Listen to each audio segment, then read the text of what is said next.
This news is funded by viewers like you. Please support our work at democracynow.org/give. This is Democracy Now!, democracynow.org, The War and Peace Report. I'm Amy Goodman with Juan Gonzalez as we continue our conversation with the renowned Israeli historian Ilan Pappé, professor of history and director of the European Center for Palestine Studies at the University of Exeter. He's joining us now from Doha, Qatar, and there's a long delay when he answers a question.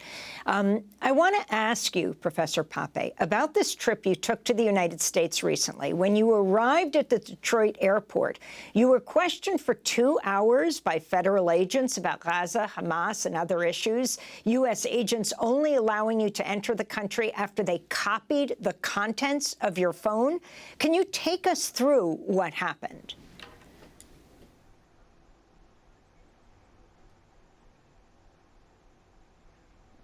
Yes, I will do that, Amy, but if I may, and I think it connects to our previous conversation, I just want to say that there's something bigger here than just the question of the ICC and Israel abiding or not abiding by it. I think that's a moment of truth for the international tribunals such as the ICC and the ICJ, because they would face governments that would not probably implement the rulings because Israel still has very strong allies. And I think the rest of the world, especially the global south, would watch to see whether the terms universal and international really mean something.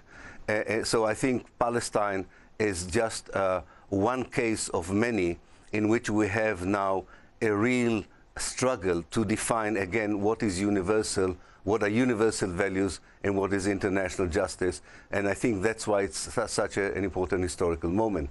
Now, to come back to my ordeal, which was not that big, but I think is part of a bigger picture. I arrived in Detroit after 8 hours flight from London and was taken immediately to a side room by 2 federal agents. And they had 2 sets of questions for me. One was about my views about the Hamas, my views about what's happening in Gaza. Do I frame what happened in Gaza as genocide? They wanted to know my reaction to the slogan, Palestine should be free from the river to the sea. They refused to tell me why they stopped me, why did I have to answer these questions. And then another set of questions had to do with whom do I know among the American Muslim community, the American Arab community, and the Palestinian community in the United States. And that was followed by taking my phone for a long period, copying everything in it, and making me wait another time for phone conversations before letting me into the country. Can I ask you exactly, Professor Pappé, what you answered them when they said, what do you take to be Palestine will be free from the river to the sea, when they asked you about whether genocide is being committed in Gaza, et cetera?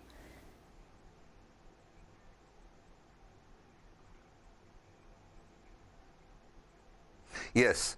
Well, to the questions of do I define the Hamas as a terrorist organization, to that I refuse to answer that question. And I suggested to them that they should go and listen to my talks in the Michigan area where I will discuss this issue.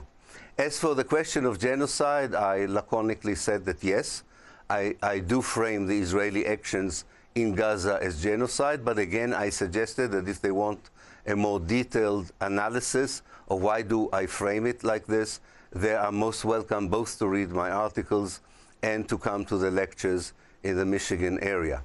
As for the question, how do I respond to the slogan, Palestine should be free from the river to the sea, I said that everywhere where there is a river and there is a sea and people living between them, they should be free. Which was a moment a bit ironical or comical when one of them tried to show me his geographical knowledge, and he said, so what about Saudi Arabia? So I corrected my phrase and I said, well, anywhere where there are countries between 2 sources of water, people should be free, which seemed to satisfy them at that particular moment. I have to say they were polite. I don't want to describe it as an ordeal. They were polite. But what really bothers me is why at all do they have the right to ask me, and what was the real subtext for this whole affair? And I have my own understanding of that, although I don't have the whole facts before me. And Professor, you've been speaking to huge crowds of young people all around the world, and many of the students protesting U.S. support for the war against Gaza. One of your books, the Ethnic Cleansing of Palestine, has been much read in recent months. Could you talk about this, that the Nakba, or the cleansing of Palestine, didn't happen just in 1948, but there's been a process of the ethnic cleansing, even going back to the British Mandate period as the British repressed the 1936 Arab revolt against British rule.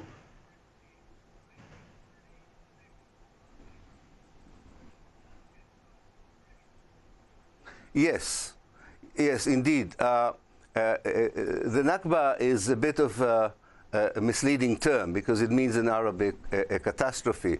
But really what the Palestinians suffered was not a natural catastrophe, but rather ethnic cleansing, which is a clear policy motivated by clear ideology.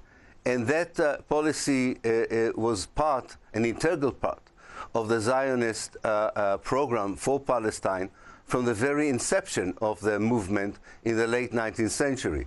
Of course, very early on, they didn't have the capacity to ethnically cleanse Palestinians from their homeland.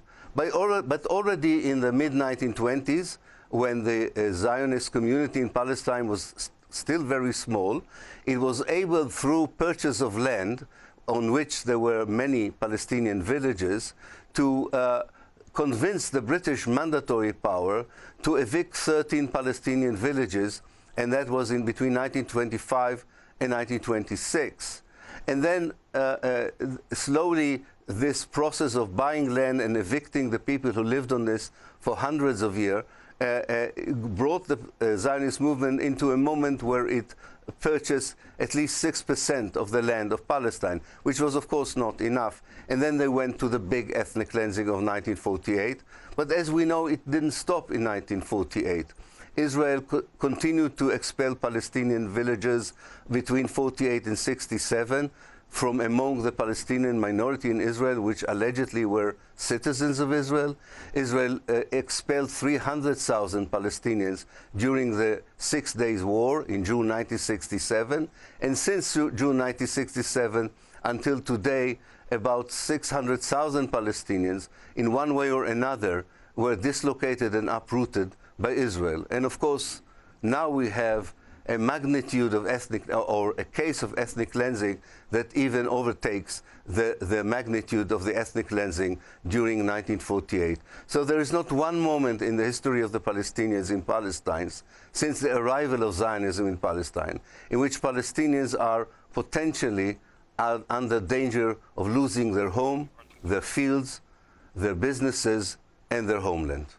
Finally, Ilan Pappé, as you express, more Palestinians have been killed in the last months than at any point in the last 76 years. More Palestinians have been forced to move, have been displaced than what happened at the Nakba at the time of the founding of Israel. What gives you hope? You are an Israeli historian esteemed throughout the world. You have less than a minute.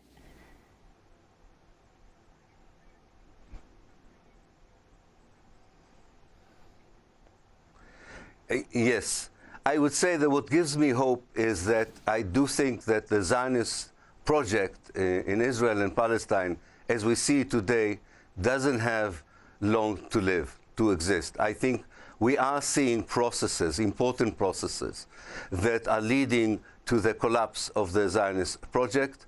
Hopefully, the Palestinian national movement and anyone else involved in Israel and Palestine would be able to replace this apartheid state, this oppressive regime, with a democratic one for everyone who lives between the river and the sea, and for all the Palestinians who were expelled from there since 1948 until today. I believe that this historical process has begun. Unfortunately, it will take time, and the next year or two are very precarious and are very dangerous. But in the long run, I'm really hopeful that there will be a different kind of life for both Jews and Arabs between the river and the sea under a democratic, free Palestine. Ilan Pappé, Professor of History and Director of the European Center for Palestine Studies at the University of Exeter. Happy belated birthday to Samin Farkhande, and today to Tay Marie Astudio. I'm Amy Goodman with Juan Gonzalez. Democracy Now! Is funded by viewers like you.